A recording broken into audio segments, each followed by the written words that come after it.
Welcome back to History for Hours. Tonight, we drift into the humid, dimly lit streets of New Orleans, where jazz spills from open doorways and secrets cling to the warm night air. This is the world of Carlos Marcello, a man who ruled through patience, not noise, where power was built quietly behind closed doors and respect was earned through steady control rather than open display. Most people couldn't survive a life like this, not because of danger alone, but because it demanded thinking 10 steps ahead while never revealing what you truly knew. Before we settle in, take a moment to like the video and subscribe.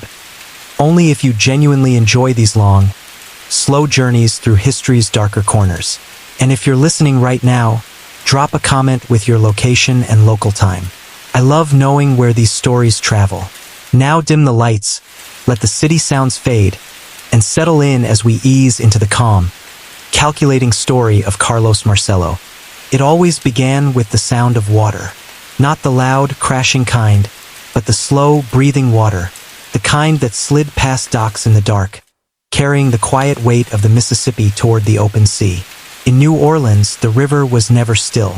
It whispered through the nights, curled around wooden pilings, tapped gently against forgotten boats, and seemed to remember every story the city had ever told itself.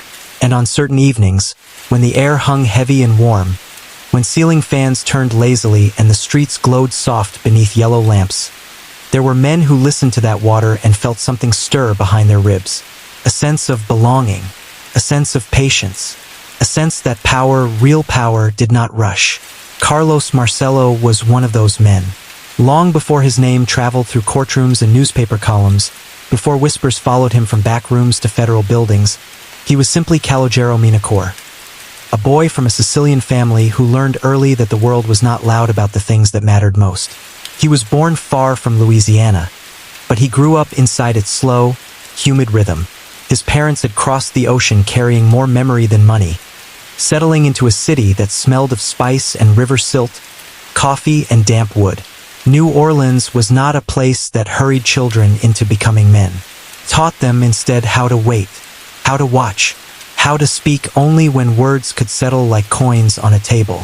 Carlos learned that lesson well. As a boy, he spent long afternoons near the markets, pretending to be busy while he listened. Dockworkers talked when they were tired. Shopkeepers talked when they were lonely. Old men talked when the day grew long.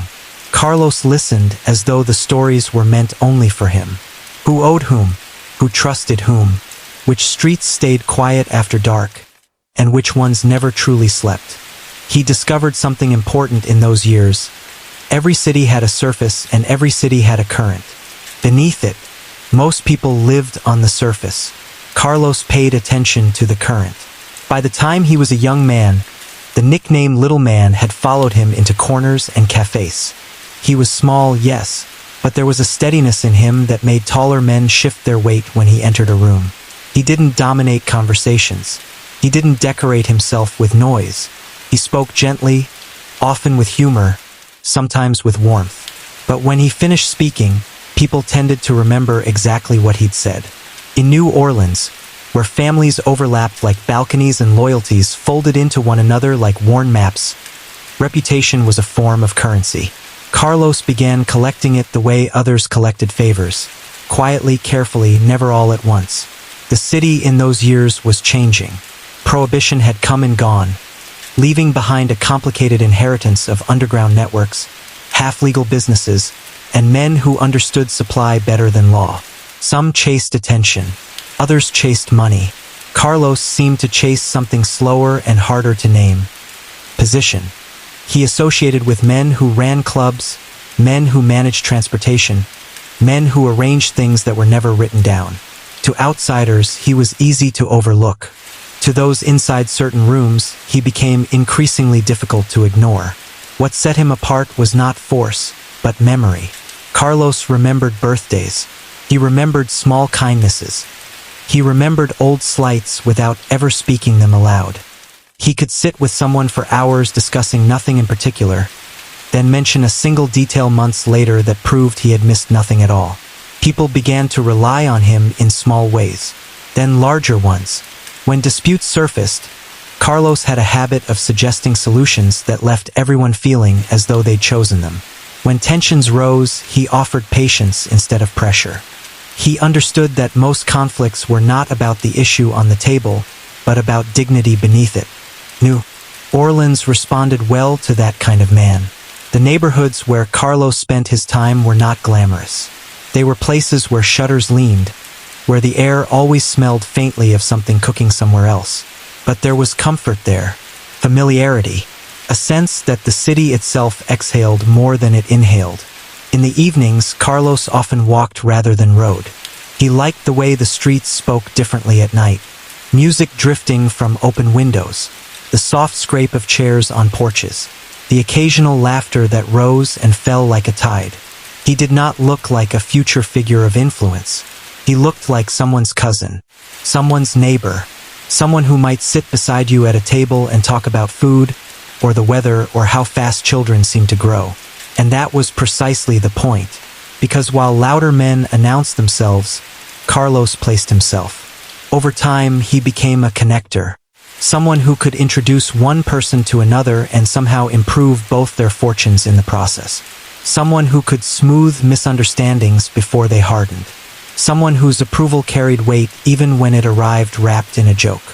By the 1940s, those who understood the deeper architecture of the city had begun to notice something else.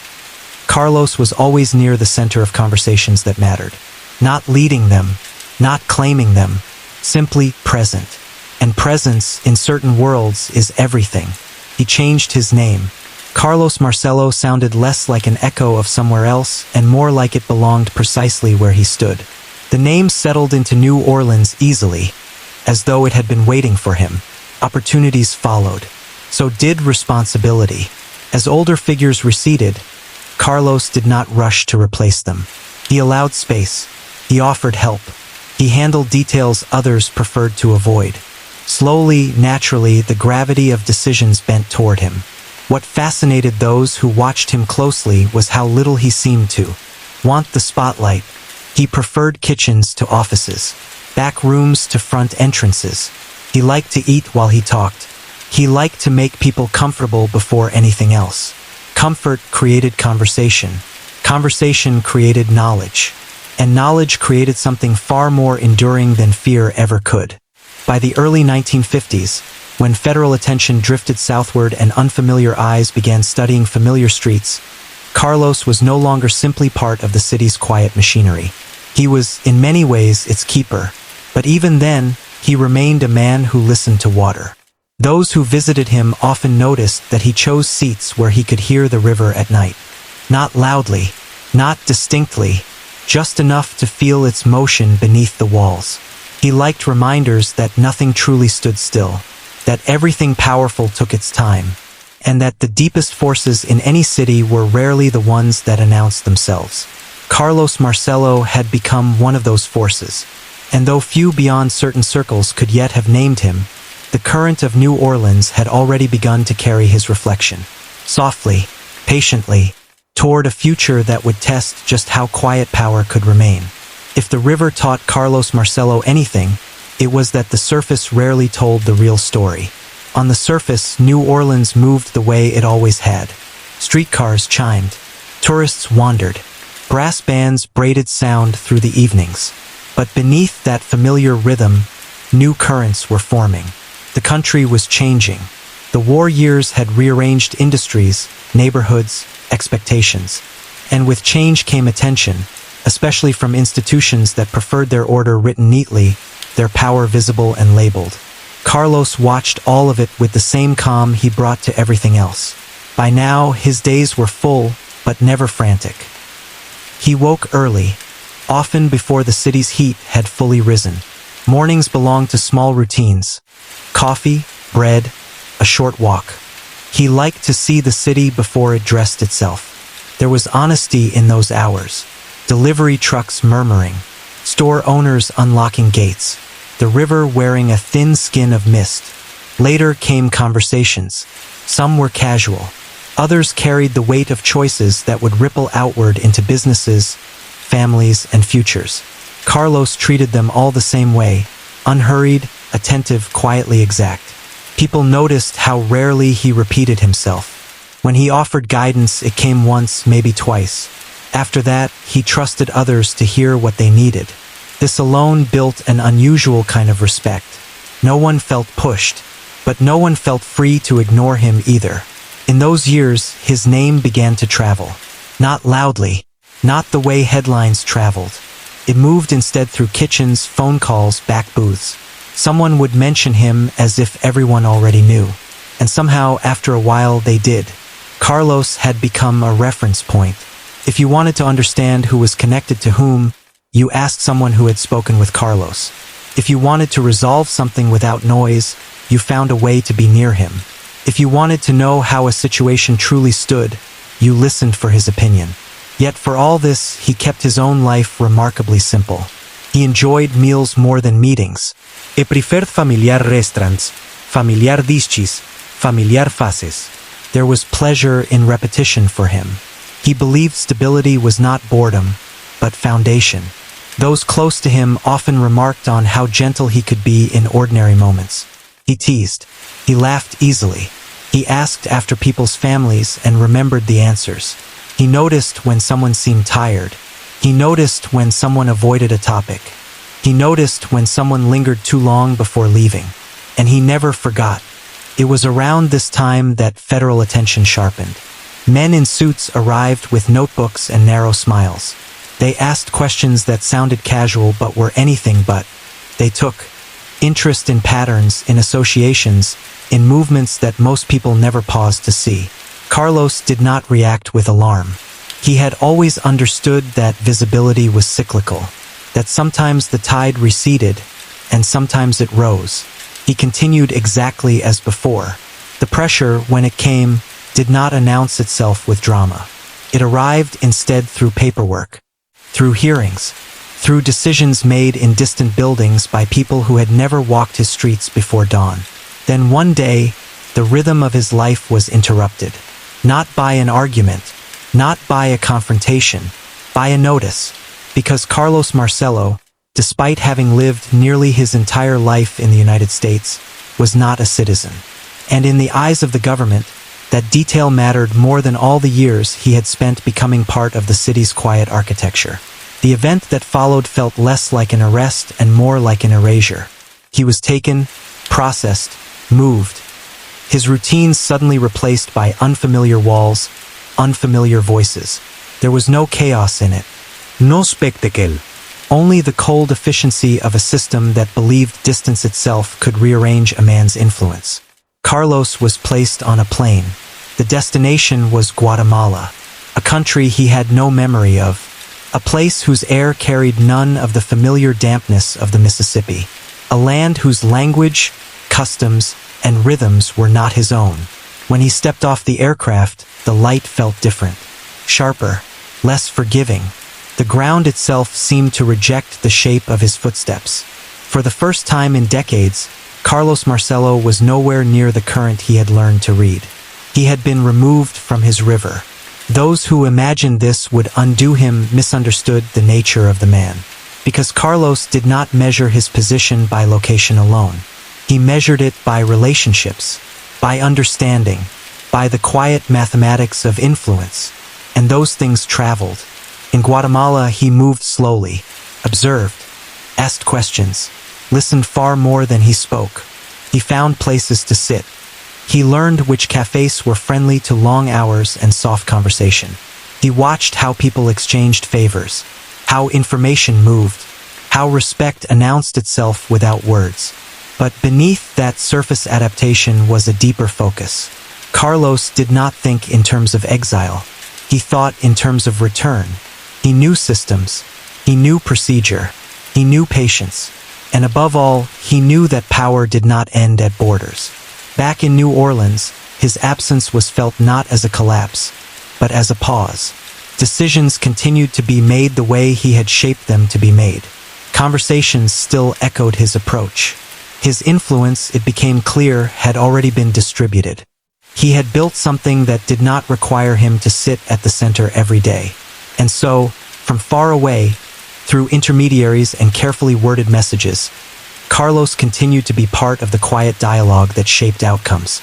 It was not control he exercised now, but continuity. Those close to him understood that he was not gone. He was simply elsewhere. Weeks passed, then months. The situation, complicated and slow, unfolded through legal corridors most people never saw. Papers crossed desks. Arguments were made. Technicalities emerged like stepping stones.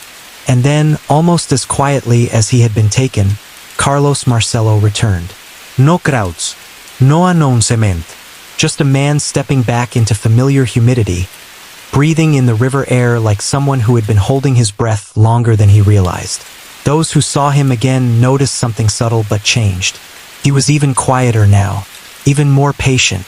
If there had ever been any illusion that distance could thin him, it was gone. The experience had not diminished him. It had compressed him. He moved with a new stillness, the kind found in deep water. He did not speak much of where he had been. He did not dramatize it. To him, it was not a story. It was a lesson that systems could reach far, but so could understanding. And from that point forward, he organized his world even more carefully. Layers formed.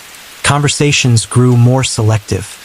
Trust became something cultivated like a slow garden rather than a wide field. In public, he remained what he had always been. Approachable, mild, almost ordinary. In private, he became something else entirely. Not louder, but deeper. Those who met him for the first time after his return often underestimated him. They saw a small man with a gentle voice and a fondness for long meals. They saw someone who smiled more than he spoke. Those who had known him before recognized the difference immediately. Carlos Marcello had always been attentive. Now he was deliberate. And as the city continued its music and movement, as decades folded into one another like soft evenings, he settled once more into the place he understood best. Not at the front of the room, not behind the curtain, but in the quiet space where currents met. Listening, balancing, waiting, because Carlos had learned something else from the river, that the water which disappears around a bend is not gone. It is only gathering itself. And what gathers quietly often returns with the most reach of all. After his return, Carlos Marcello settled back into New Orleans as if he had never left. The same streets, the same cafes, the same unhurried walks beneath balconies that dripped with plants and history. To the casual eye, nothing had changed, but the city felt it. Not in noise or headlines, New Orleans rarely announced its deeper shifts, but in atmosphere. Conversations seemed to pass through fewer hands before reaching their destination. Disputes dissolved faster. Certain doors opened with less explanation. The machinery Carlos had helped assemble years earlier now ran with a smoother, almost invisible rhythm. He did not rush to reclaim space. Space came to him. Visitors arrived with the easy pretense of social calls. Old acquaintances stopped by with gifts of fruit, bottles wrapped in paper, stories that wandered before finding their point. Carlos received them all in the same way.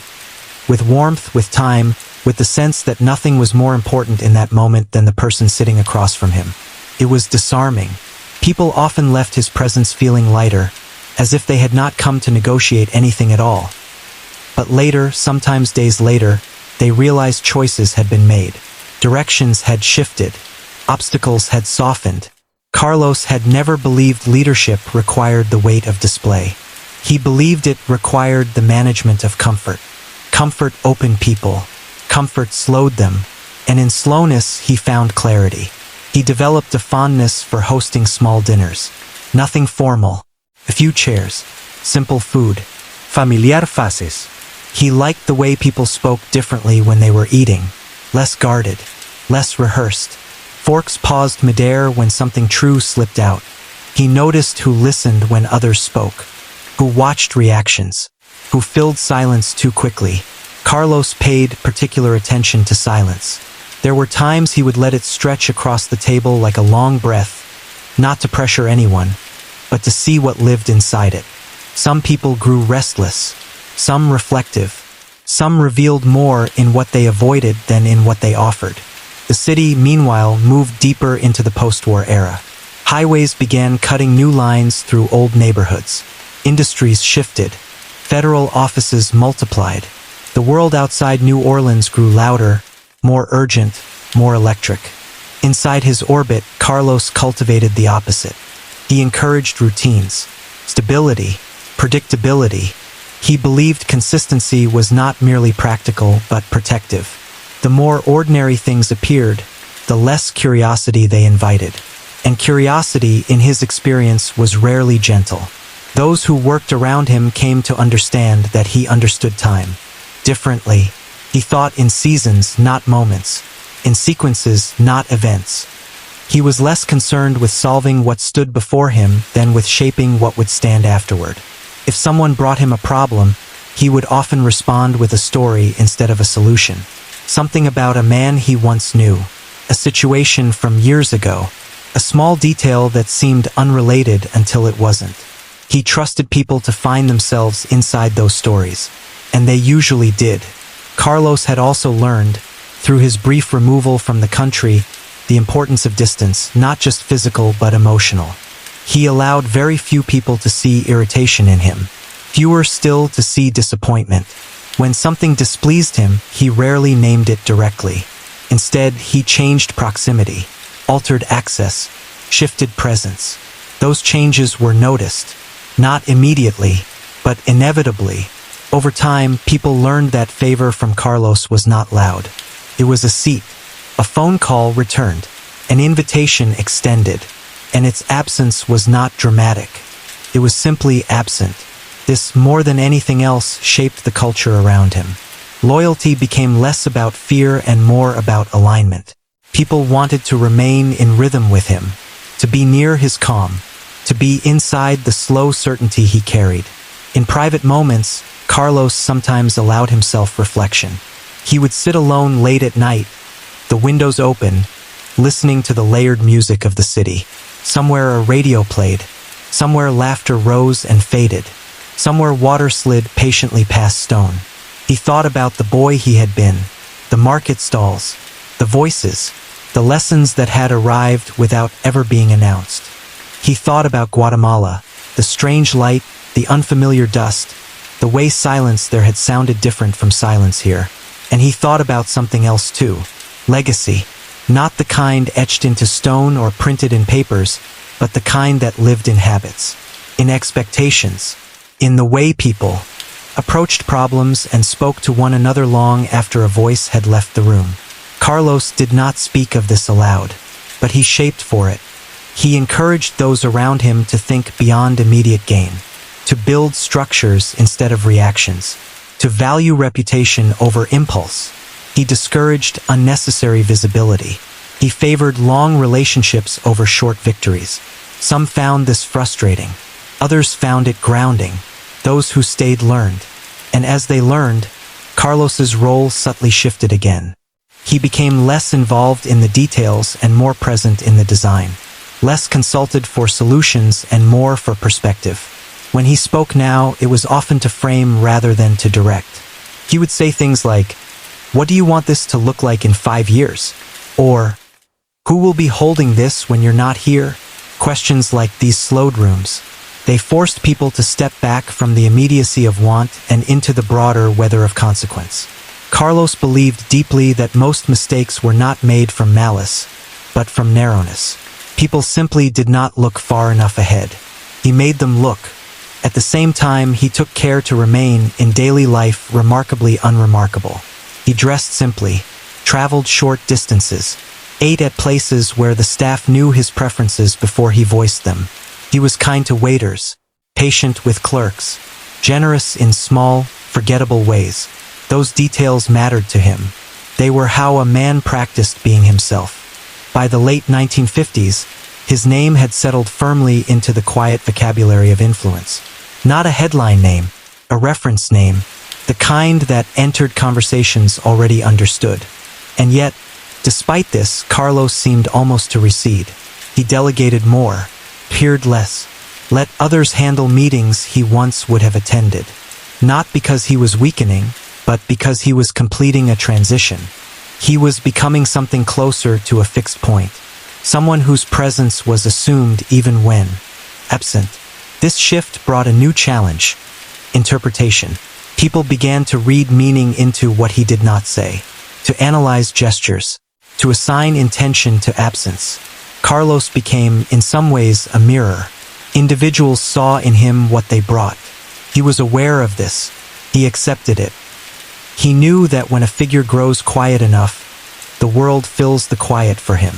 And so he took greater care with even the smallest signals. Where he sat, whom he greeted first, how long he stayed, when he left. These were not performances. They were calibrations. Carlos had come to understand that influence was not exercised only through instruction, but through example, through atmosphere, through the expectations one allowed to form. And the atmosphere around him was one of steadiness, of time, of something older than urgency. Those who were new to his orbit often mistook this for softness. They would test boundaries, speak too freely, move too quickly. Carlos did not correct them. He observed. He let the natural feedback of the environment respond. Access shifted. Invitations changed. Conversations shortened. Most adjusted. A few drifted away. And those who remained found themselves gradually adopting his rhythm without realizing when it had happened. They spoke more carefully. They listened longer. They planned further ahead. This was Carlos's greatest skill. Not directing behavior, but cultivating it. One evening, as summer leaned heavy over the city, he sat with a small group on a back patio. The air was warm, scented faintly with citrus and old wood. Someone laughed. Someone poured another drink. The conversation wandered through memories and small news. At one point, a younger man asked him, almost shyly, how he had learned to understand people so well. Carlos considered the question. Then he smiled, just a little. "I never tried to understand people," he said softly. "I tried to understand time. People reveal themselves inside it." The group fell, quiet not because they were instructed to, but because the moment felt like it wanted to be quiet. Carlos listened to the night, and as he did, he felt the familiar certainty settle in him once more, that whatever storms gathered elsewhere, here, beneath the slow breathing of the city, the current was still his to read. There is a point in every long evening when conversation begins to soften. Voices lower. Laughter becomes less sharp, more like a tide than a spark. People lean back in their chairs. The body, relieved of its daytime tasks, begins to drift into something closer to honesty. Carlos Marcello valued that hour. He often arranged his gatherings so they would reach that point naturally, never rushed, never tightly planned. Food first, stories next. Then, eventually, the quiet stretch where people spoke more slowly, and sometimes not at all. It was in that space that he paid the closest attention. Not to what was said, but to what emerged when no one felt pressed to perform. Who stayed alert, who drifted, who watched others even while smiling, who listened when the topic no longer required it. Carlos had learned long ago that the truest habits revealed themselves when no one believed they were being observed. In the years after his return, these evenings became more frequent but smaller. Where once there had been rooms, now there were tables. Where once there had been many voices, now only a few. He was shaping not just influence but continuity. He believed that structures endured best when they were carried by people who understood why they existed, not merely how they functioned. So he chose carefully whom he spent extended time with. Not always the most capable, not always the most impressive, often the most balanced. Those who could hold contradiction without rushing to resolve it. Those who could sit with uncertainty. Those who did not need to be at the center of every moment. Because Carlos knew something that took many years to learn. Power attracts appetite. Stability attracts stewardship. And he was far more interested in stewards. One by one, he encouraged certain individuals into greater responsibility, not through announcements but through access. He let them sit in rooms they had not sat in before. Hear conversations they had once been distant from. Feel the weight of context before the pressure of choice. He rarely corrected publicly. When guidance was needed, it came privately, quietly, often wrapped in a story from some earlier time. The lesson never arrived labeled as such. It arrived as an invitation to see something differently. Those who accepted that invitation found their judgment deepening.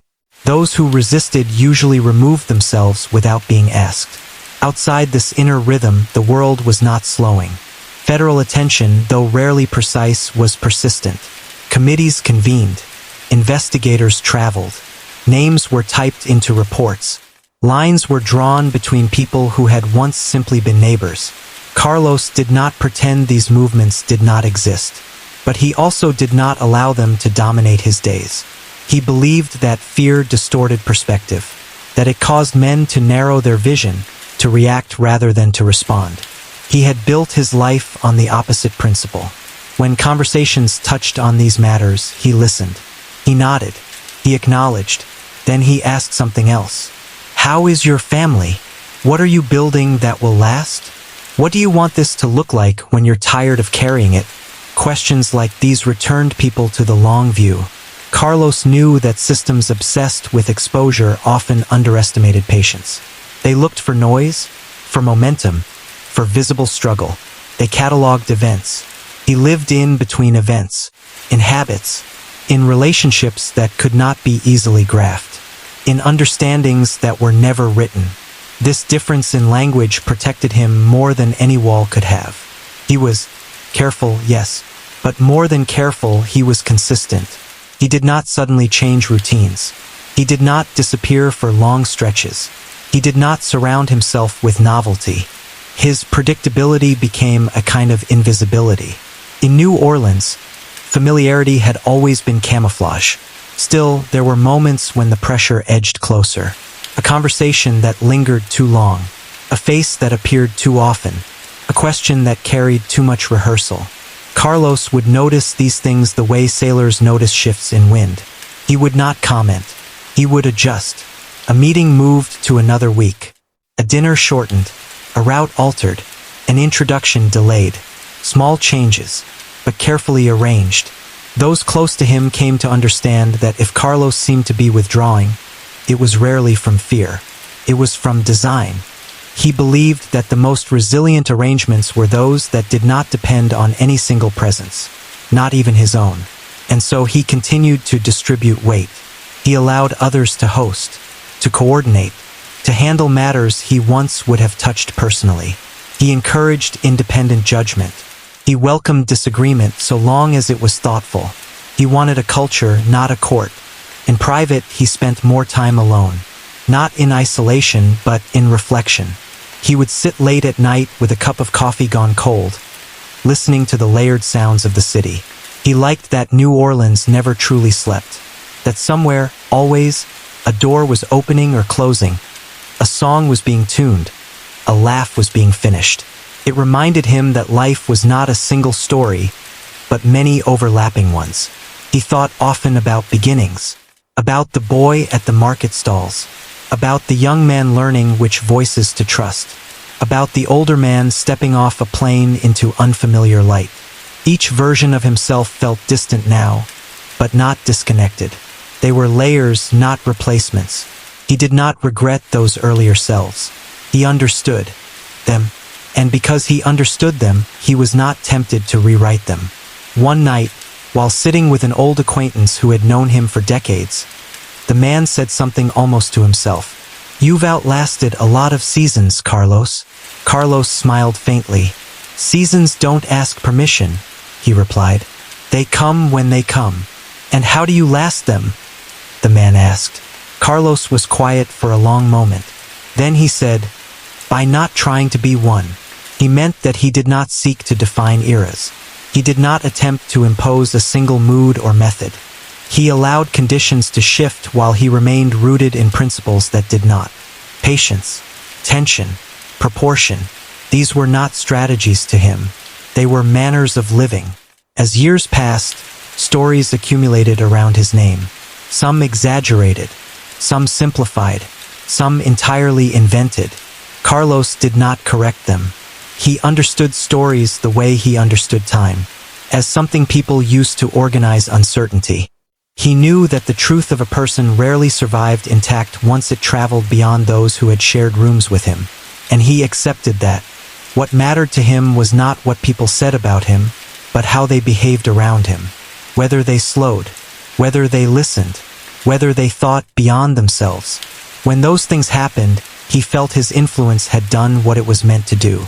There were evenings when he hosted no one, when he ate alone, read quietly, and let the city murmur through open windows.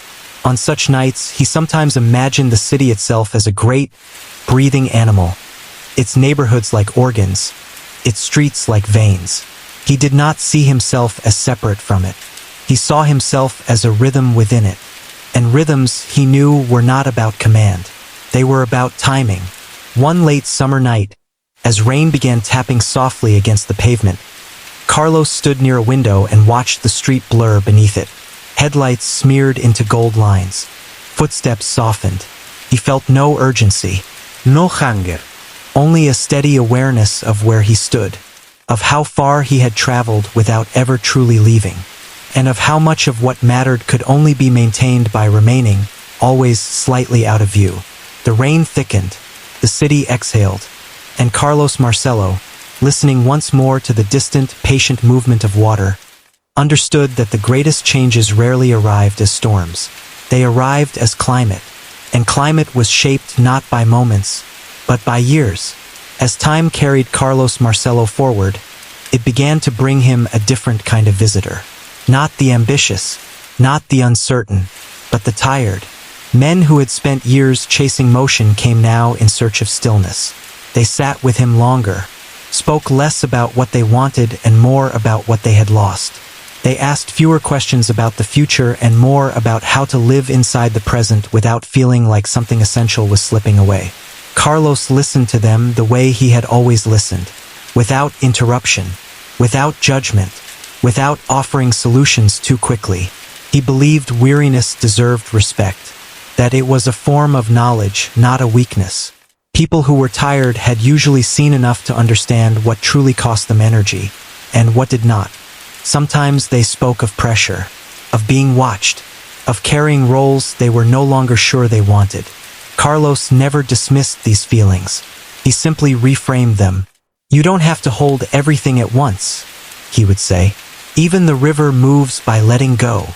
This idea that endurance was not a matter of gripping harder, but of choosing what to release, had become central to his thinking.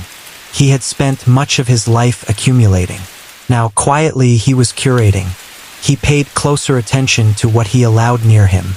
Conversations grew shorter, but deeper. Social circles narrowed, but steadied. He found less interest in novelty and more in refinement, in making what already existed function more gracefully. There were days when he felt the weight of his own history pressing gently against him, like a hand reminding him of time's direction. Not with sadness, with awareness. He walked more slowly now, not from frailty but from preference. He liked the way slowness revealed details, the way it gave the city a chance to show him things he had once passed too quickly to notice, the way light settled differently on brick at different hours, the way certain streets sounded hollow after rain, the way people's footsteps announced their moods before their faces did. Carlos noticed these things. They made him feel anchored. He had come to understand that the world did not exhaust itself through change, but through speed. That anything moving too quickly lost the ability to feel its own shape. So he shaped his days deliberately. Morning walks, midday conversations, long meals, quiet evenings. Within this rhythm, matters still unfolded. Decisions were still made. Adjustments still occurred. But they happened as part of a larger continuity rather than as urgent interruptions. He was no longer concerned with building. He was concerned with preserving the integrity of what had been built. That meant sometimes saying no, more often saying nothing. It meant trusting others to step forward without his prompting, to carry things he once had, to make choices he could observe rather than direct. This was not easy. Letting go rarely is. But Carlos believed that influence which could not survive its own withdrawal was never influence at all, only management. So he practiced absence in small doses. He skipped gatherings he once would have hosted. He delayed responses. He allowed others to speak first and last. He watched, and in watching, he learned who had absorbed not just his methods, but his sensibilities, who thought in years rather than weeks, who weighed impact beyond outcome, who understood that calm was not emptiness but capacity. Those individuals found themselves, often without realizing how, occupying more space. Their voices steadied, their presence settled. People turned to them naturally. Carlos did not crown them. He allowed them, and in allowing them, he confirmed something he had long believed. That continuity is not passed like an object. It is grown like a climate. The outside world, meanwhile, continued to narrate its own version of things. Reports circulated. Stories drifted. Interpretations multiplied. Carlos remained uninterested in correcting them. He knew that once a person became a symbol, the symbol would always speak louder than the man. And he had long since stopped trying to compete with echoes. Instead, he focused on what symbols could not touch. Tone. Timing. Trust. He spent time with people who knew him not as a name, but as a presence. Who remembered him laughing at small jokes. Who knew what he ordered without asking. Who had seen him thoughtful, patient, occasionally amused by the human tendency to complicate what could be simple. With them, he did not need to perform quietness. He could simply be. On certain nights, he found himself thinking about the notion of arrival. Had he arrived anywhere? He had never pursued a single destination. No office, no title, no public recognition had ever truly interested him. What he had wanted, though he had never phrased it this way when younger, was coherence. A life in which his days made sense to one another. A rhythm that did not fracture him. A way of being that did not require constant explanation. In this, he felt he had succeeded. There were moments, especially in the late hours, when the past drifted back uninvited. Faces long gone. Streets altered beyond recognition. Versions of himself who no longer existed. He did not push these memories away. He welcomed them the way one welcomes old neighbors. They sat with him quietly, reminded him where he had learned his patience, where he had learned restraint, where he had learned the cost of noise, and also its seduction. Carlos had not been immune to ambition. He had simply trained it to move differently, to seek stability rather than spectacle, to prefer endurance over expansion. Now, as he sat in the softened glow of lamps, listening to the city breathe, he sometimes felt a quiet satisfaction, not of accomplishment, but of alignment. His life no longer felt like a series of adjustments, felt like a single, long motion. One evening, while sharing a late meal with a small group, someone remarked on how consistent he seemed. "How do you keep everything so steady?" the person asked. Carlos smiled gently. "By not trying to hold it still," he said. "You move with it, or it moves without you." They considered this. He took a sip of his drink. He had learned that stillness was not the absence of movement. It was movement without struggle. Outside, a streetcar passed, its sound fading like a memory. Somewhere music drifted, thin and patient. Carlos leaned back slightly, listening. The night, as always, offered no conclusions, only continuation, and in that continuation he felt at home. The following months settled into a rhythm Carlos Marcello understood well, a rhythm that required patience and attention more than action. Life in New Orleans had a way of teaching the same lesson over and over. The city moved slowly, but it moved. Streets filled with music and conversation, cafes alive with murmurings, rivers reflecting the lights of bridges and docks. The surface always busy, but the currents beneath carrying far more weight. Carlos had long ago learned to read those currents, and he moved through them like someone familiar with the hidden passages of a library. Quietly, confidently, without unnecessary attention. He spent his mornings in measured solitude, walking past familiar corners of the city. He watched doors open and close. He watched neighbors greet each other, children run past, merchants weigh goods and exchange small jokes. And while this seemed ordinary, Carlos observed each pattern as a map, each movement as a signal. To him, nothing was truly trivial. Every gesture, Every repeated behavior, every pause carried meaning if you had learned to look. By the early 1960s, he had begun to think differently about the people around him. His attention was no longer only on those who needed guidance or on those who sought influence through him. He started looking at continuity, who would carry forward the structures he had helped build, who would maintain the careful balance he had nurtured. Leadership, he realized, was not about being present in every moment. It was about creating conditions where the world could function without needing constant supervision. This understanding shaped the way he managed the subtle currents of influence around him. He allowed more independence. He withdrew slightly from the day-to-day orchestration. He trusted people to make choices, to navigate minor disagreements, to keep routines intact without his constant presence. And as he withdrew, the patterns he had established held, often strengthened by the small freedoms he had granted others. He had also grown more reflective about time itself. He thought of his younger years, the boy who had wandered among market stalls listening to the world, the young man who had stepped carefully into rooms filled with older men, the man who had been temporarily removed from the country and had returned with a steadiness that others could sense but not name. Time, he had realized, was not merely a measure of days or years.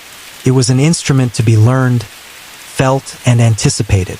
To master time was to understand the subtle pressures and releases that shaped every interaction, every relationship, every outcome. Carlos began to see that influence was less about control and more about calibration.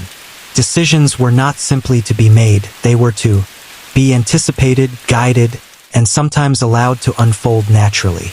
He appreciated the patience of water, the way a river shaped its path gradually, carving stone not through force but through steady persistence. Life, he understood, operated much the same way. Those who tried to impose themselves violently often exhausted themselves and others. Those who moved like water, steady and deliberate, persisted.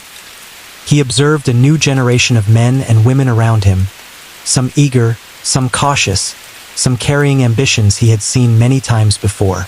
He watched how they interacted, how they tested boundaries, how they navigated trust. Rather than directing them directly, he allowed their own choices to reveal character. A young man who overstepped would often adjust after observing quiet consequences. A woman who listened and learned would find doors opening without asking. The lesson was subtle. Reliability and discretion mattered far more than flashy achievement. Evenings were the time for reflection. Carlos preferred long meals with a few trusted people rather than large gatherings. The conversations meandered through memories, observations, and minor stories. Occasionally, someone would ask a question about past decisions or seek guidance on future choices.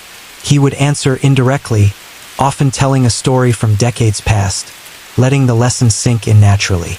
He understood that people internalized wisdom best when they discovered it themselves rather than being instructed.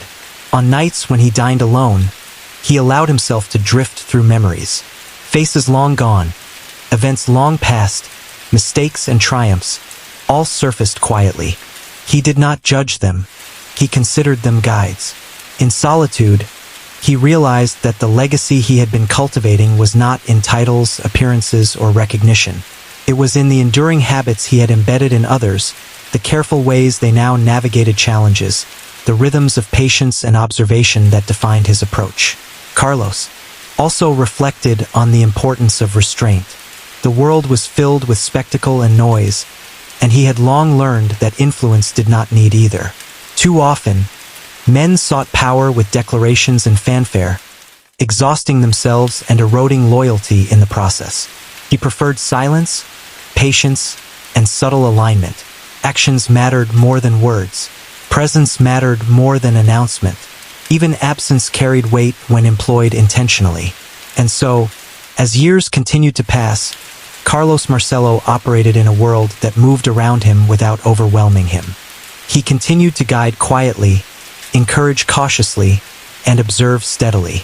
Decisions unfolded in layers, relationships deepened through patience, and structures he had helped establish endured because they had been nurtured thoughtfully rather than imposed harshly. At night, listening to the soft sound of water lapping against docks, he would often think about beginnings, about the boy who had first wandered the streets of New Orleans, learning to read patterns in voices and gestures. About the young man who had learned that influence arrived silently and subtly. About the man who had returned from foreign soil and carried forward even more calm, patience, and insight. In that quiet reflection, he understood that life's true currents were not always visible. They were felt, cultivated, and respected. Influence, wisdom, and endurance were rarely loud. They were like water. Steady, patient, unassuming, yet shaping the world in ways others only realized long after it had passed. Carlos Marcello had learned to be the river, and the city, in its soft evening breath, seemed to acknowledge it. By the mid-1960s, Carlos Marcello's presence in New Orleans had become like a quiet rhythm everyone sensed but rarely named aloud. He moved through the city the way one moves through a familiar melody, sometimes foreground, sometimes a subtle undertone, but always essential to the harmony. People who knew him for years didn't notice when he arrived. They noticed instead how everything seemed to fall naturally into place once he had been there, even briefly. He had long ago stopped chasing attention.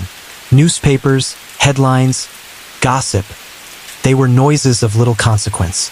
What mattered was the way people conducted themselves in his orbit. The city's currents, the unspoken agreements, the way doors opened or stayed closed. These were the measures of understanding, and Carlos read them effortlessly. One warm afternoon, he sat in a small back room of a cafe, surrounded by men and women who had become the stewards of his approach. They were not the loudest nor the most ambitious in the conventional sense. They were, above all, steady, thoughtful, reliable. Carlos liked to watch them without directing. He asked questions that revealed insight without signaling judgment. He listened more than he spoke, and in the pauses, he allowed people to understand their own strengths and weaknesses. "It's not about moving fast," he said one day, gently stirring his coffee. "It's about knowing when movement is necessary, and when the world will move around you if you're patient." The others nodded. Not everyone grasped the depth of his statement immediately, but those who stayed and listened eventually realized that it was a principle that extended far beyond that single cafe. It was a rhythm he had cultivated for decades. Carlos's patience had a peculiar effect. Those around him adjusted without noticing. Decisions slowed. People became more deliberate. Conversations acquired an unspoken discipline. Mistakes, when they occurred, were fewer and far less destructive. Loyalty grew organically, not out of fear, but out of alignment. Even the younger generation, initially impatient and restless, began to internalize his approach. They came to understand that true influence required steadiness, observation, and respect for patterns that extended beyond immediate benefit. Carlos rarely praised or corrected. He guided silently, and by doing so, allowed others to discover their own capacity for judgment. At night, when the city quieted and the last streetcars rolled past, Carlos would sometimes wander along the riverbank. He would stand for long minutes, watching the water curve around bends, listening to the soft lap against docks, and feeling the hum of the city as though it were a living organism. In these moments, he reflected not on events, but on processes. Not on results, but on rhythms. The river, he thought, taught lessons that newspapers never could. Persistence, subtlety, the way power travels not by force, but by consistency. In these years, the world beyond New Orleans occasionally reached in. Politics, government investigations, distant events. Carlos faced each with the same calm. He understood the machinery of power outside his city, but he did not allow it to disrupt his internal rhythms. He responded when necessary, but he never reacted. He trusted that systems built on patience and relationships, not announcements and spectacle, would endure. Evenings in his home became rituals of reflection and connection. He enjoyed simple meals, often with a few trusted companions who had been part of his orbit for decades. Stories would drift across the table, some about the city, some about personal history, some about abstract observations on life. He encouraged dialogue, but never rushed it. Sometimes, he allowed silence to stretch uncomfortably, knowing it would reveal character without intervention. And in this way, Carlos shaped not only the outcomes of events, but the very nature of the people around him. They learned to move more thoughtfully, to listen more carefully, to act with awareness of long-term consequences. His influence was not in commands or directives. It was in atmosphere, in expectations, in patience applied consistently over years. He also observed the world beyond his immediate circle. He watched the shifts in industries, in politics, in the way information traveled, and he prepared subtly for any disruptions that might reach his city. He did not act prematurely, nor did he overreact. He arranged contingencies quietly, using his knowledge of human behavior rather than relying on brute measures. Those who had worked closely with him often remarked that he seemed always 2 steps ahead, not because he predicted the future, but because he understood the patterns that governed the present. Carlos had long ago realized that the greatest measure of power was endurance. Not the kind of power that demands attention or provokes conflict. The kind that persists, unseen, shaping outcomes by its mere constancy. The kind that does not need to be asserted loudly, because it has already been internalized by those who matter. He spent his later nights in quiet reflection. Sometimes he thought about the boy who had wandered markets as a child, listening. The young man who had observed every interaction carefully. The man who had been taken from the country and returned stronger, calmer, wiser. All these versions of himself converged in the present, not as contradictions, but as layers of understanding. Through it all, Carlos Marcello remained attentive to the currents beneath the surface. He knew that life's most enduring lessons arrived slowly. He moved like water, patient, persistent, shaping the course of events without creating turbulence, absorbing the pressures around him, and carrying them forward without disturbance. And as the city breathed beneath the fading light, he understood that his influence, though subtle and often invisible, was permanent. The currents he had nurtured, the rhythms he had cultivated, and the careful patience he had practiced were woven into the very fabric of the city he loved. He had learned that the quietest forces often endure the longest, and the river, in its infinite patience, had always agreed with him. As the 1970s unfolded, Carlos Marcello found himself navigating a world that seemed louder, faster, and less certain than the one he had once known. Streets that had once whispered now echoed with urgency. Conversations that had once moved slowly and deliberately began to rush. New faces arrived with unfamiliar ambitions. The city itself had changed, even if the river and its bridges remained the same. Carlos did not panic. He had learned decades ago that change was inevitable, and the only true measure of skill was how one moved within it. He had built his life on principles that were portable, not tied to a single street, building, or room. The same patience, observation, and careful curation of relationships that had guided him for decades now acted as his compass in this faster, noisier world. He noticed, for example, how quickly new figures attempted to assert themselves, how impatient they were with tradition, how eager they were to make their presence known. And he allowed them to do so, not out of weakness, but out of calculation. These newcomers, he understood, would reveal their character not by words, but by their response to consequences. Carlos had always believed that behavior observed over time revealed more than any claim ever could. In those years, he focused on cultivating his closest allies even more carefully. People who had demonstrated steadiness, discernment, and discretion were given increased responsibility, not in public, but quietly, in ways that strengthened their confidence and capacity. Others who proved restless or reckless were allowed distance, not punishment.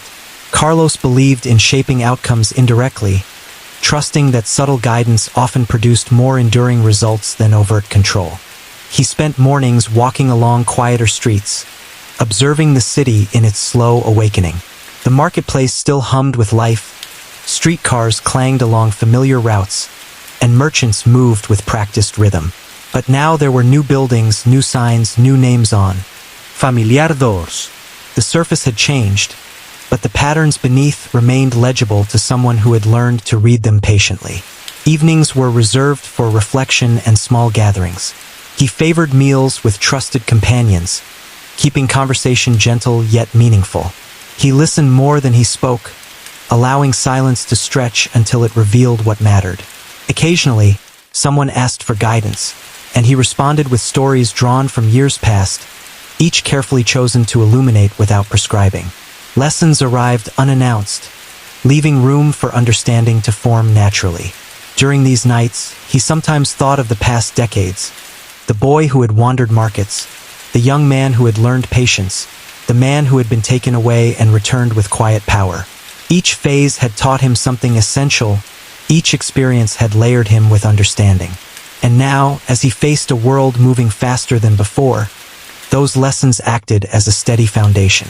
Carlos also spent considerable time considering the broader forces at play. Politics, law enforcement, and shifting social currents had intensified. Men and women of influence operated at a scale he had not encountered in earlier years. Yet he did not see these forces as obstacles to be confronted with aggression. He saw them as part of the current. Systems of power, he realized, could be navigated effectively if one understood their patterns and respected their limits. Patience became more than a practice, it became a strategy. Carlos understood that the most dangerous errors often arose from haste, from the desire to assert influence without preparation. By allowing events to unfold while maintaining calm observation, he was able to anticipate shifts and respond at the precise moment necessary, often before others realized that intervention was required. This approach extended to relationships as well. He watched closely how people interacted, learning which alliances were reliable and which were fragile. Those who demonstrated wisdom and loyalty were nurtured quietly, encouraged to assume roles of responsibility. Those whose behavior suggested impulsiveness or self-interest were kept at a respectful distance, allowed to test boundaries without exposing the broader system to risk. In private, Carlos reflected often on the passage of time. He considered how his own approach had evolved, how patience and observation had grown into something more than habits. They had become a way of life. He understood that influence was not an end, but a medium through which others could learn to navigate their own choices wisely. He was particularly attentive to the new generation of emerging figures. They arrived with ambition, speed, and energy, but they lacked the long view. Carlos allowed them to move forward, quietly observing how their strategies unfolded. He was less concerned with controlling them than with understanding the rhythms they introduced into the larger flow. Those who learned from patience, observation, and the careful weighing of choices gradually adapted. Those who resisted eventually fell away or revealed their limitations. Even amidst the turbulence of external events, Carlos remained a fixed point. He did not allow the increasing noise to fracture his inner rhythm. He spent nights alone at times, walking the riverbanks or sitting by open windows, listening to the city breathe.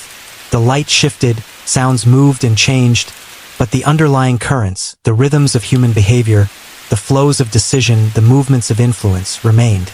He had learned to navigate these currents with a steady hand, to anticipate shifts without forcing them, and to maintain alignment even when appearances suggested chaos. And so, life continued in layers.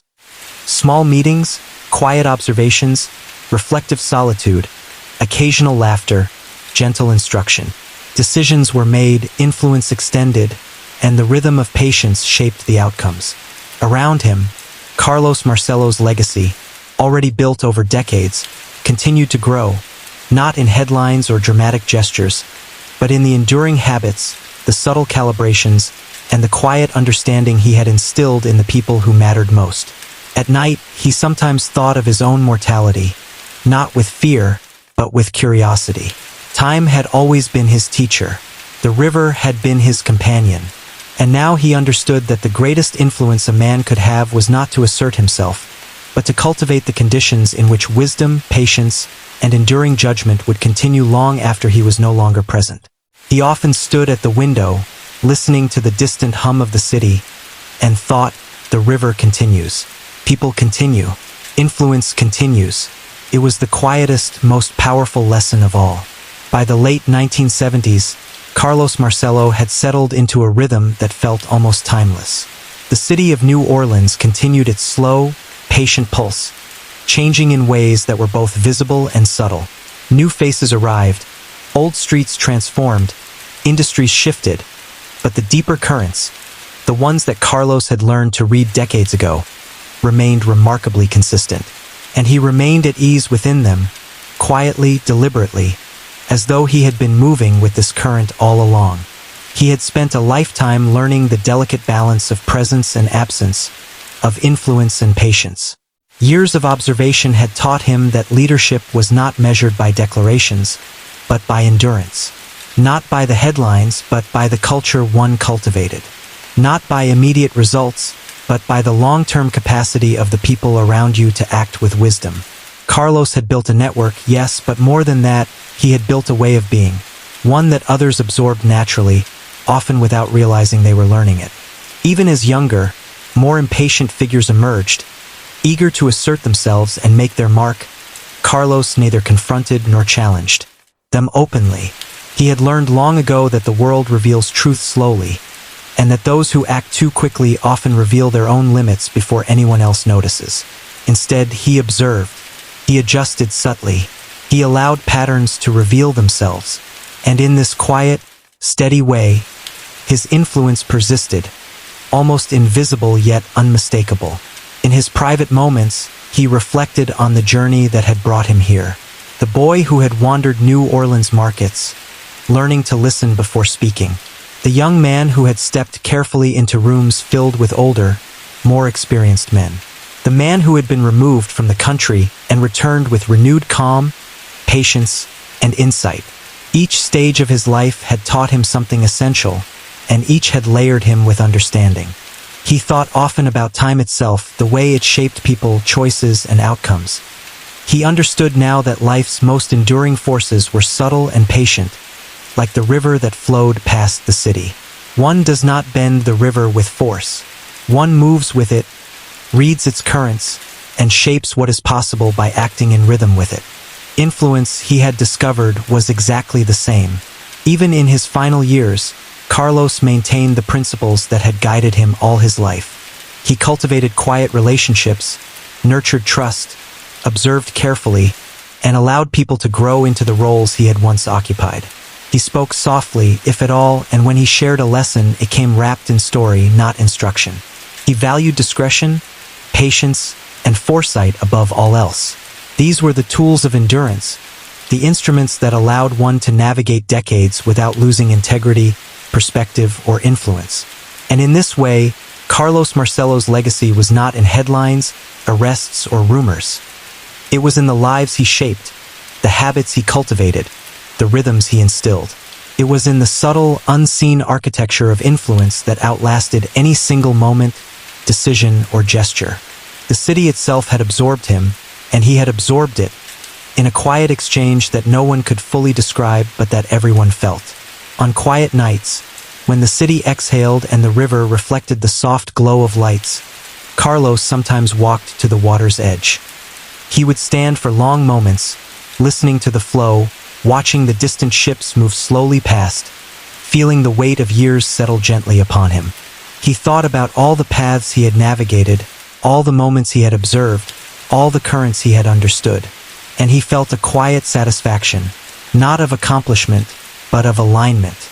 He had learned that life's greatest force is subtlety, that influence is most enduring when it is cultivated, not demanded. That time is both teacher and companion. That patience, observation, and quiet attention shape the world in ways others rarely notice until long after the moment has passed. Carlos Marcello had lived his life like a river, moving steadily, shaping the world gently, persisting where others might have faltered, leaving his mark in ways that were lasting yet unseen.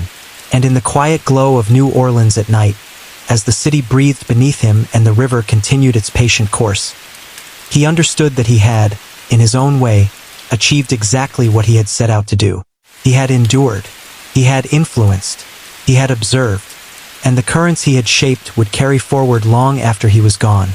In the quiet, steady flow of the city he had always called home, Carlos Marcello remained, in every sense, a master of time, rhythm, and enduring influence.